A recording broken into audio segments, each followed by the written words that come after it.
Everyone, আমি দীপিকা। আজকে আরেকটা রেসিপি নিয়ে তোমাদের সাথে শেয়ার করার জন্য চলে আসলাম। আর এটা কেটে রেখেছি যে কি চিনতে পারছো তো, চাল কুমড়ো। তো আজকে চাল কুমড়োর ভাপাই বলতে পারবো, শস্য দিয়ে বানাবো। তো আমি কড়াইতে তেল দিয়ে দিয়েছি, তারপর আমি একটু জিরা সম্বার দিয়ে এদিকে চাল কুমড়োগুলো দিয়ে দিয়েছি।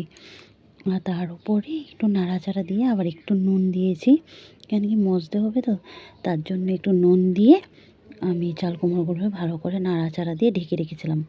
তারপরে এখানে একটা পেস্ট করব, কাঁচা লঙ্কা আর পেঁয়াজ আর সর্ষা দিয়ে আমি এটা পেস্ট করে নিয়েছি। আর চাল কুমড়োটা এদিকে এই যে আমি ভাজা ভাজা করে নিয়েছি।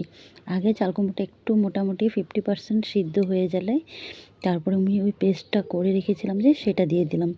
আর উপরে একটু গুঁড়া মানে হলুদের গুঁড়ো, জিরার গুঁড়ো আর মরিচের গুঁড়ো দিয়ে আমি আবার একটু ভালো করে নাড়াচাড়া দিয়ে দিয়েছি। এটার মধ্যে কোনো জল ব্যবহার হবে না, কেন কি চাল কুমড়ো থেকে অলরেডি জল বেরোয়। তো আমি এখানে মশলাটা দিয়ে ভালো করে কষিয়ে নিলাম। এই দেখো আমার চাল কুমড়ো ভাপা রেডি হয়ে গেছে। কেমন লাগছে?